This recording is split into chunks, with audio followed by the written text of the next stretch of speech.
Pakistan occupied Jammu Kashmir பாகிஸ்தானோட கண்ட்ரோலில் இருக்கக்கூடிய இந்த ஒரு பகுதியில் மிகப்பெரிய அளவு மனித உரிமை மீறல்கள் நடக்கிறது மட்டும் இல்லாமல் ரொம்ப பெரிய அளவு இராணுவம் பொதுமக்களுக்கு எதிராக நடத்தக்கூடிய தாக்குதல் கடந்த ஒரு 2 நாட்கள் அதிகரிக்க ஆரம்பிச்சிருக்கு. என்ன பாகிஸ்தான் ஆக்குபைட் காஷ்மீர்னு ஒரு டாபிக் எடுக்கிறப்பவே அங்கே இந்தியாவோட வேலை இதில் எதனா இருக்குமா? உள்ளே எதுவும் நுழைஞ்சு சம்பவம் பண்ண ஆரம்பிச்சிட்டாங்களா? இல்லை உண்மையிலே அங்கே இருக்கக்கூடிய மக்கள் ஒடுக்குமுறைக்கு எதிராக போராடுறாங்களான்னு சொல்லி எடுத்த உடனே ஒரு கேள்வியானது வந்துடும். ஆனால் இப்போ நடந்திருக்கக்கூடிய சூழ்நிலை இந்தியாவை எதோடும் தொடர்பு படுத்துறது கிடையாது.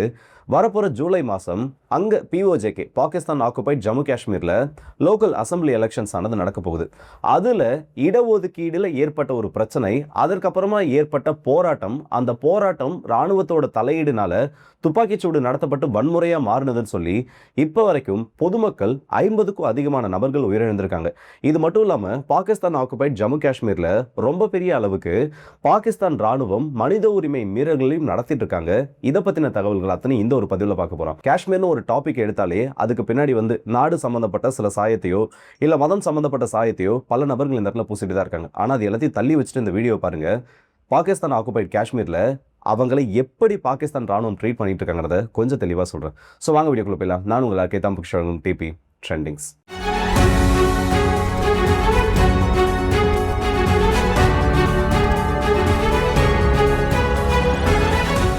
பாகிஸ்தானோட கண்ட்ரோலில் இருக்கக்கூடிய காஷ்மீர், இது பிஓஜேகேன்னு சொல்லுவாங்க, பாகிஸ்தான் ஆக்குபைட் ஜம்மு காஷ்மீர், இல்லை பிஓகே பாகிஸ்தான் ஆக்குபைட் காஷ்மீர் சொல்லுவாங்க. இப்படி இருக்கக்கூடிய அந்த ஒரு பகுதியில் மொத்தமாக 45 அசம்பிளி சீட்ஸ் ஆனது இருக்கு. இப்போ நம்ம ஒரு எம்எல்ஏ சீட்ஸ் மாதிரி. இப்போ அப்படி இருக்கக்கூடிய அந்த பகுதிகளில் அந்த எலெக்ஷன் டேட் ஆனது அனௌன்ஸ் பண்ணப்படுது. ஜூலை மாதம் 27ஆம் தேதி லோக்கல் எலெக்ஷன்ஸ், அசம்பிளி எலெக்ஷன்ஸ் ஆனது நடக்கும்னு ஒரு அறிவிப்பானது வெளியில் வருது. இப்படி இந்த தொகுதிகளுக்கு தேர்தல் அறிவிக்கப்பட்டதுக்கு அப்புறமா அதில் இடஒதுக்கீடு அமல்படுத்தப்படுது.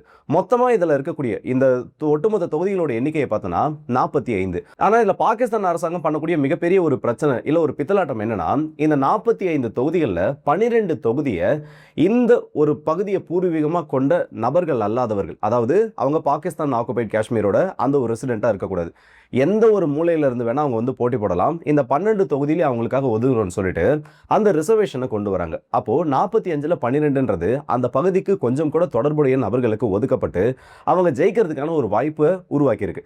இதற்கு எதிர்த்து போராடுறதுக்காக ஜேஏசின்னு சொல்லக்கூடிய அமைப்பு, பொதுமக்கள்னால உருவாக்கப்பட்ட அமைப்பு, ஜாயிண்ட் அவாமி ஆக்ஷன் கமிட்டின்னு சொல்லுவாங்க, இவங்க ஒரு போராட்டத்தை அனௌன்ஸ் பண்றாங்க. இந்த போராட்டமானது கடந்த 2-3 நாட்கள் நடந்துட்டு இருக்கப்போ மிகப்பெரிய அளவு அரசோட கவனத்தை இது இருக்குது. ஏன்னா இது ஒரு ஃபிளாஷ் பாயிண்டா, ராவல்கோட்டை இது ஒரு ஃபிளாஷ் பாயிண்டா சொல்றாங்க. ஆயிரக்கணக்கான நபர்கள் வீதிகளில் போராடுறது மட்டும் இல்லாம அரசுக்கு எதிரான முழக்கங்களை எழுப்ப ஆரம்பிக்கிறாங்க. அரசுக்கு எதிரான முழக்கங்கள் வரப்போ அதுவும் இந்த மாதிரி ரொம்ப ஒரு சென்சிட்டிவான, ஏன்னா காஷ்மீர்னு சொல்லக்கூடியது உலகத்தோட எவ்வளவு பெரிய ஒரு ஃபிளாஷ் பாயிண்டா இருக்கு.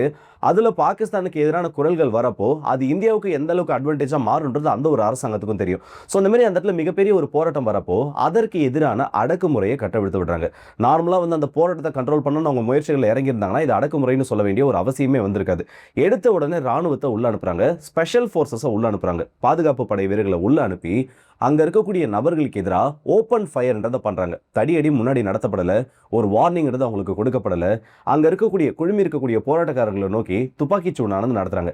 இதுல இப்போ வரைக்கும் இறந்தவங்களோட எண்ணிக்கையை பார்த்தோன்னா முதல்ல பார்த்தோன்னா 21, 22 அந்த மாதிரி கவுன்சில் இருந்துச்சு. இப்போ லேட்டஸ்டா வந்திருக்கக்கூடிய ரிப்போர்ட்ஸ் எடுத்து பார்த்தோன்னா 32 நபர்கள் இந்த ஒரு துப்பாக்கி சூடில் உயிரிழந்ததா சொல்லியிருக்காங்க. இவங்க அத்தனை நபருமே போராட்டக்காரர்கள் தான். அது மட்டும் இல்லாம 120க்கும் அதிகமான வீடுகள் மற்றும் கடைகள் ராணுவத்தினரால் சேதப்படுத்தப்பட்டிருக்கு. அங்க இருக்கக்கூடிய பொதுமக்கள் யாரும் வன்முறையில் ஈடுபடல, ராணுவத்தினால இந்த அளவுக்கு கட்டிடங்கள் அந்த இடத்துல சேதமாக்கப்பட்டிருக்கு. சரி, இப்போ இந்த போராட்டத்துக்கு மெயினான ரீசன் இது மட்டும் தானா? ஏன்னா இப்போ வரைக்கும் பார்த்தோன்னா ஐநா சபை முதற்கொண்டு இதுக்கு மிகப்பெரிய அளவு கண்டனங்கள் மற்ற நாடுகளால தெரிவிக்கப்பட்டிருக்கு. இந்தியாவும் இதில் மிகப்பெரிய கண்டனங்கள் தெரிவிச்சிருக்காங்க. காஷ்மீர்னு வரப்போ பாகிஸ்தான் இந்தியாவை போர்ட்ரே பண்றது ஒரு விதமாகவும் பாகிஸ்தான் காஷ்மீர்ல பண்ற விஷயங்களை எதுக்கு மற்ற நாடுகள் கேட்க மாட்டேங்கிறாங்கன்னு சொல்லிட்டு ஒரு கேள்வியானது இந்தியானால இந்த இடத்துல எடுத்து வைக்கப்பட்டிருக்கு. ஒரே நாள்ல 30 நபர்கள் இறந்து போறது, அதுவும் துப்பாக்கி சூடுனால இறந்து போறது அக்செப்ட் பண்ணிக்க முடியாத ஒரு விஷயம். ஆனால் இது வெறும் சீட்டுக்காக, ரிசர்வேஷனுக்காக மட்டும் நடக்கக்கூடிய ஒரு போராட்டம் கிடையாது.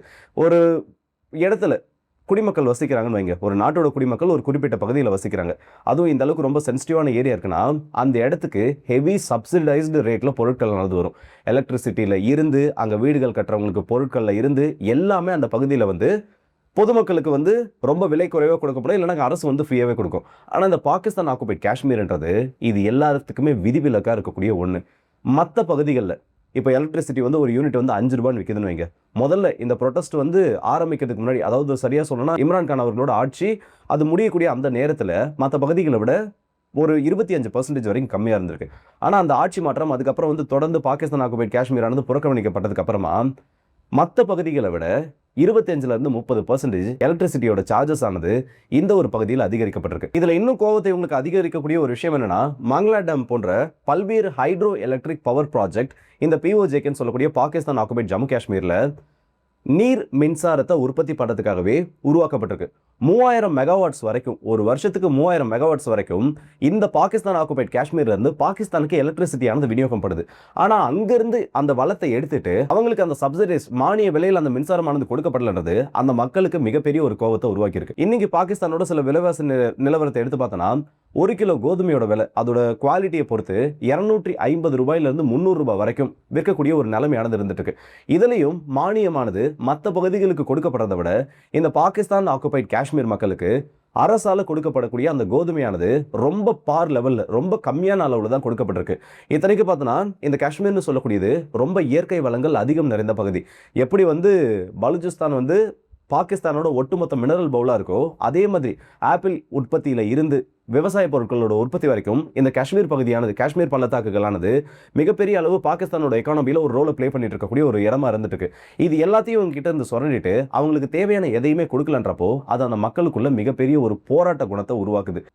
மதத்திற்கு அப்பாற்பட்ட ஒரு அரசியல். நிறைய பேர் என்ன நினைச்சிட்டு இருக்காங்கன்னா, பாகிஸ்தான் ஆக்குபைட் காஷ்மீர்ல இருக்கக்கூடிய நபர்கள் வந்து இன்னும் பாகிஸ்தானை தான் விரும்பிட்டு இருக்காங்க, அதனால வந்து அந்த மக்கள் வந்து அவங்களுக்கு ரொம்ப விசுவாசமா இருந்துட்டு இருக்காங்கன்னு. ஆனா கள நிலவரமானது அந்த இடத்துல வேற.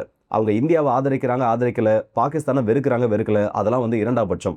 மதத்தின் பெயரை தவிர்த்து வச்சுட்டு அந்த இடத்துல நிலவக்கூடிய அந்த ஒரு கிரவுண்ட் ரியாலிட்டியை பார்த்தோன்னா, பலூச்சிஸ்தானுக்கு அடுத்தபடியா மிகவும் பாகிஸ்தானால ஒடுக்கப்படக்கூடிய அந்த ஒரு பகுதியா இந்த பாகிஸ்தான் ஆக்குபைட் காஷ்மீர் ஆனது இருக்கு.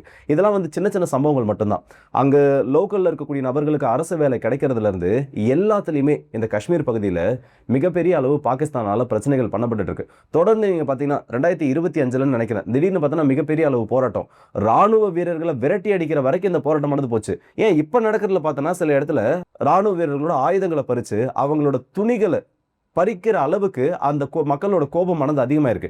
இதில் நிறைய பேர் இன்னும் என்ன கமெண்ட்ஸ் பண்ணுறாங்கன்னா, இதுதான் வந்து பாகிஸ்தான் ஆக்குபைட் காஷ்மீரை பிடிக்கிறதுக்கு சரியான நேரம், அவங்களுக்கு உள்ள இருக்கவங்களுக்கு வந்து வெப்பன்ஸை கொடுத்தோம், இல்லை உள்ள இருக்கவங்களை வந்து நம்ம இந்த இடத்துல ட்ரெயின் பண்ணோம்னா ஈஸியாக வந்து பாகிஸ்தான் ஆக்குபைட் காஷ்மீரை பிடிச்சிடலாம்னு சொல்லிட்டு. ஆனால் அது இதுக்கான நேரம் கிடையாது. ஏன்னா அந்த ரீஜியன் ரொம்ப சென்சிட்டிவான ஒரு ரீஜன். இப்போ இந்தியா ஏதோ அந்த இடத்துல அட்வென்ச்சரஸாக ட்ரை பண்ணுறாங்கன்னா அது பேக் ஃபயர் ஆகிறதுக்கான சான்சஸ் இருக்குது. கிட்டத்தட்ட வந்து 2 சைடட் ஸ்வாட் மாதிரி தான்.